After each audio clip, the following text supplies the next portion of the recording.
Hey friends, this is going to be the quick and dirty intro for the Pete Boot Edge Edge. Boot Edge Edge, and actually they have the shirts that say Boot Edge Edge. We're going to play Pete's thing from yesterday. You can see I didn't really go all out for this. I'm going to play his speech and his bits. Let's get on with the show.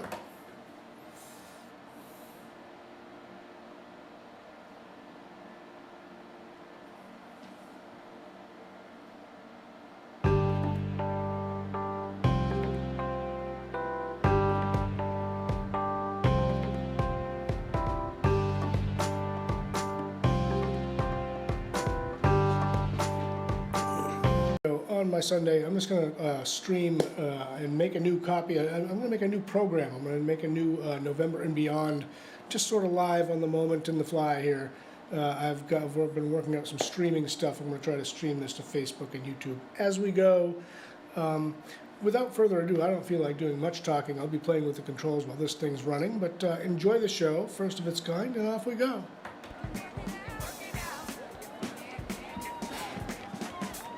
Good morning.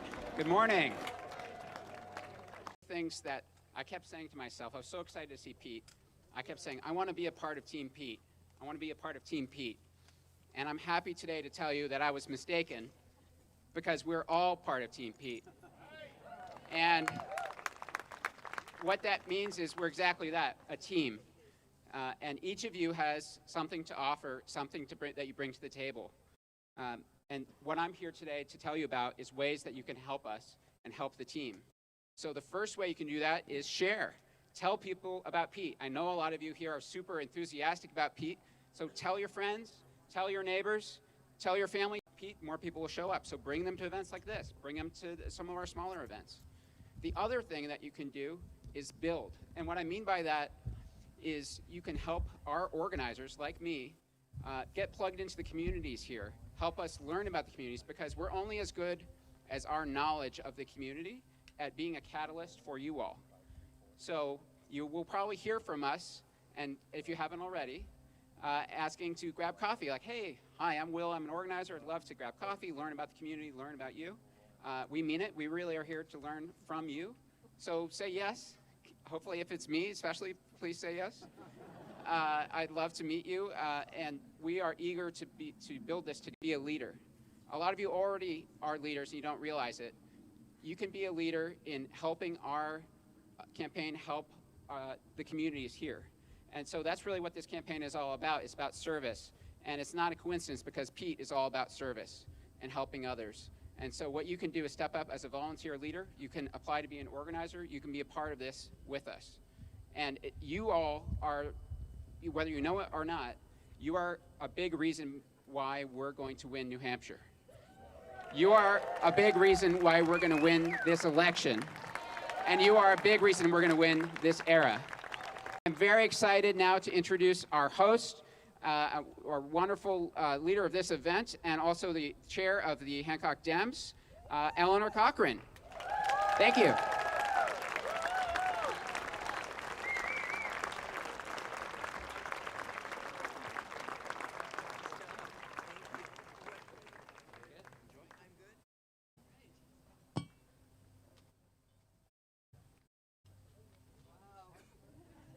Wow.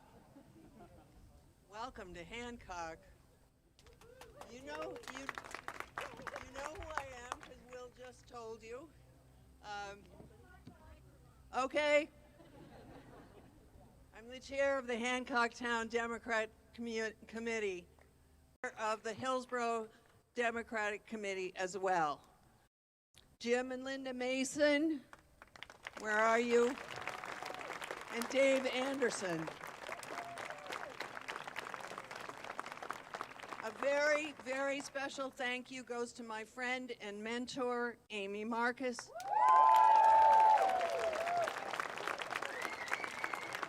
For the past 6 years, she's powered and expanded our organization, one that began to make waves 25 years ago, led by the indomitable Jim Curran. Right. He's 91, so he's in the field across the street stands a simple plaque and flag in memory of Alfred B. Russ, who grew up in this house. As a Marine lieutenant, he went to Vietnam and was killed in 1968 at the age of 25. Today, let's remember him and all the other men and women who have given their lives in service to our country. Kudos go to my husband, Doug, his old tractor, his steady paintbrush, and okay, all you volunteers, all you wonderful Hancock Dems and others, please put your hands up high, every one of you.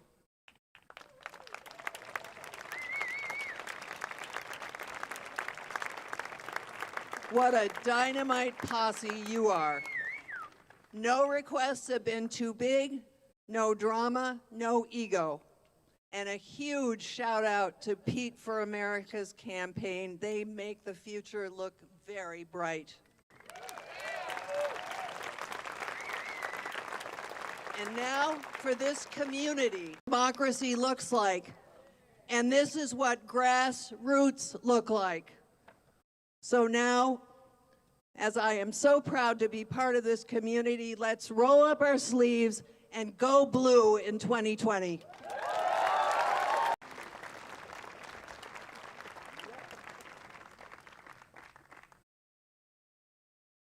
Good morning. Good morning. Thank you, Eleanor. Isn't she great? And to open up this entire community here to her wonderful, wonderful home with her husband, Doug. I think they need a great round of applause. You know, I also have to mention, because there they are together, that this week they will be celebrating their 50th wedding anniversary. Talk to us today about laying out his plan and his vision for our country. Now, you know, I have lived in New Hampshire for quite a while, but I grew up in Indiana. I grew up in Fort Wayne, in particular, the civil rights movement. So South Bend holds a very warm part in my heart, and I have great, great memories. And so I was very saddened when I had heard that South Bend had become a dying city. But Pete, he could have gone anywhere he wanted to work with the career, the outstanding career that he has. But he didn't. He chose to come back home and to serve his community. And he brought South Bend back. I talked to my brother Pete just last week, and he told me that South Bend is now a vibrant city, a growing economy, lots and lots of new good jobs, an investment in an infrastructure, and families are moving back. And that's what I think is so special about Pete. You know, he has a way, and I think all of you know this, at looking at a problem and then solving that problem by looking through a different lens, a very different lens. Epidemic. He has a different way of looking at solving some of these problems. And for example, this is what he was talking about. He was talking about that it's time that we actually talk about it being a strength to ask for help and assistance, not a weakness, a strength. And that we build communities where everyone is involved, where everyone belongs, so there is no isolation. No isolation. And I think, so I'm very excited today to hear more from Mayor Pete about his plan that he calls Healing and Belonging in America. So I want all of you to join me in our great New Hampshire way of giving a great, great welcome this morning to the mayor of South Bend and a candidate for the President of the United States, Pete Buttigieg.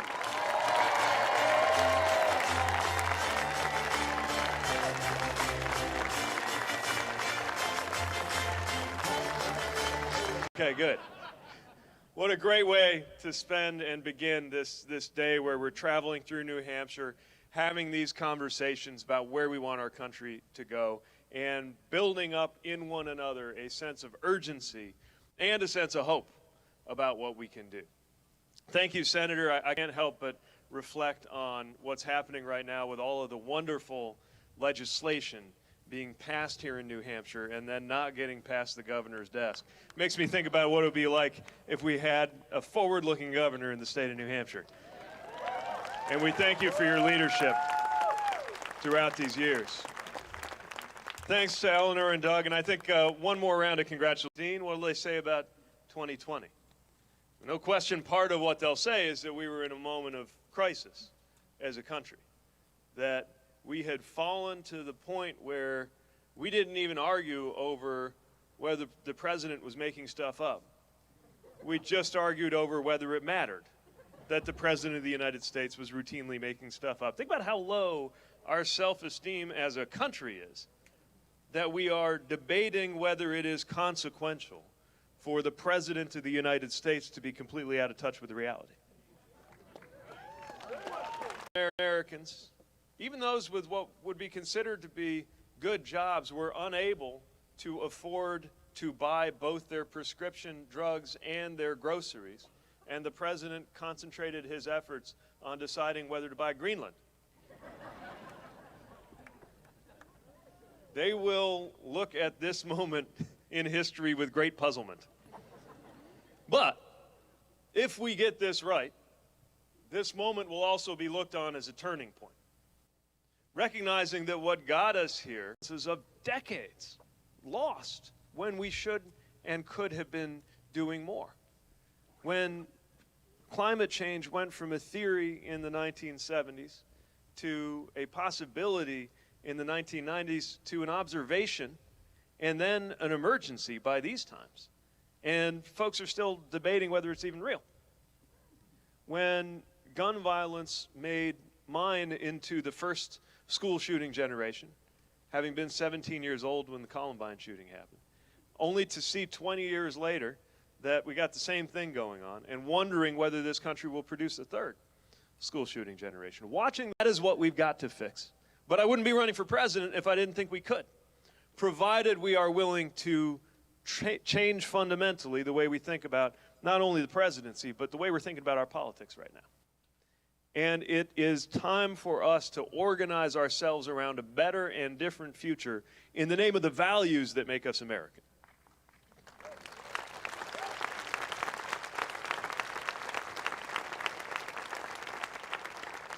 That's what I want the historians to be studying when they come to 2020, is how American values brought us together and made it possible.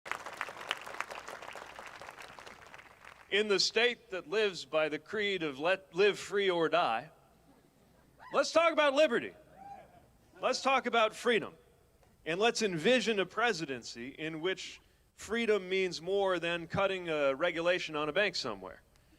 Recognizing that it takes more than that to deliver freedom. That if we really want to deliver freedom, let's make sure everybody's got health care so that they are free to concentrate their efforts and energies on other things and worrying about where their coverage is going to come from.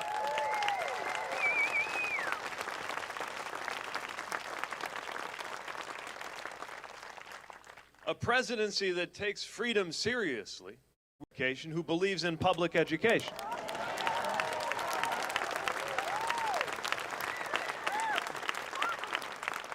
These are values that could unite the American people around a way forward. Same thing with patriotism. Our love of our country and the symbol of its flag is supposed to be something to bring